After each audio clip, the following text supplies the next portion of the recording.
The Grandest Game by Jennifer Lynn Barnes. Chapter 49. Gigi.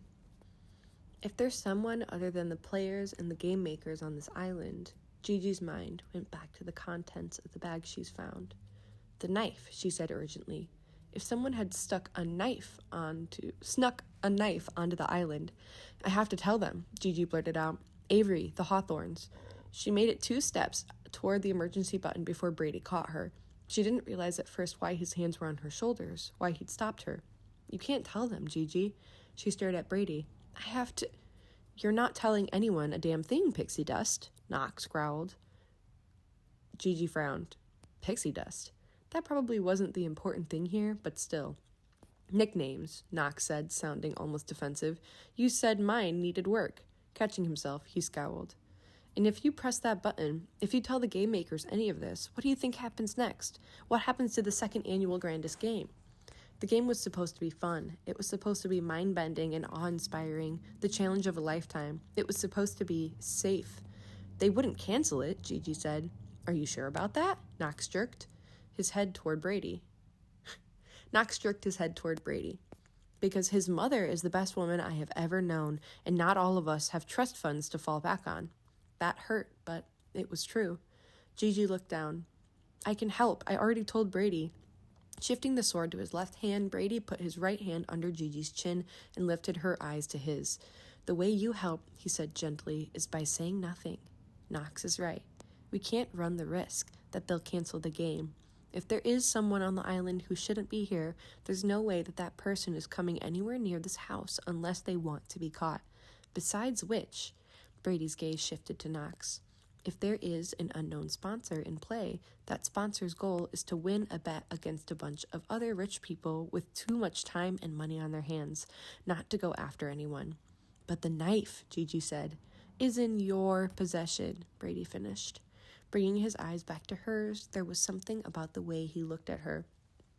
Something so unexpectedly raw that Gigi remembered that the thing that made Brady happy was his mama's dog, and his mama.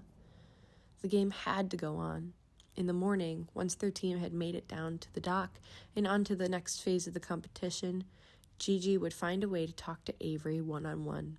Really talk to her. She'd come clean about everything, and she'd make sure that the heiress took care of Brady's mother, one way or another. But for now, Gigi would do what she'd come here to do. She'd play. I figured something out, Gigi stepped back from Brady's touch. About the riddle. A horse named Lily or Rose is a mare. Brady turned back to the wall. A mare. Wait. Knox held out a hand. Where's the bug? The bug? Gigi said innocently.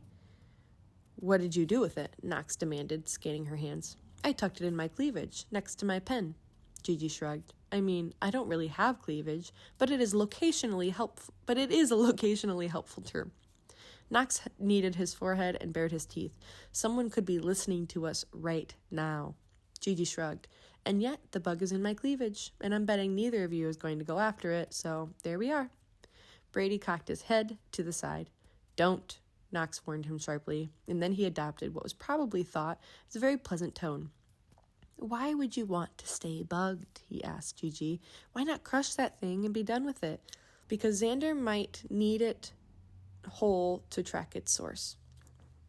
Because I don't think this necklace was meant for me, Gigi realized after she'd said those words that they were probably true. And, of course, the nefarious party or parties would expect us to destroy it. I am nothing if not optimistically contrary, so I'm not going to. Brady considered that. Crossing his arms over his chest, he'd studied her like a rare book and accepted whatever it was that he saw with a subtle nod. You've got to be kidding me, Knox muttered. A horse named Lily or Rose is a mare, Brady said, repeating her earlier revelation. Take it line by line, Gigi suggested, turning back to the riddle on the wall. Before fall. After the center, Knox bit out grudgingly. And Brady went next, in front of a mare. I think coolness in shadow probably means shade, Gigi said. Look at the modifiers. Brady placed his palm flat on the wall beside the first line of the riddle. Before. Brady moved his hand down the next line. After this, he skimmed his palm over the second line, then down to the third. And that. Gigi scanned down further. In front of, this or that. Before, after, in front of. Knox swore under his breath. We're looking for a word. One that can go before fall, Gigi said, in front of mare or shade. And there it was. You were right, kid, Knox told Gigi. Not bad at all, was good. And the center, Gigi replied, grinning so hard her cheeks hurt, is the mid. Fall, mid, good, mare, shade. Brady laid a hand on Gigi's shoulder and smiled. Not a small smile, not a subtle one.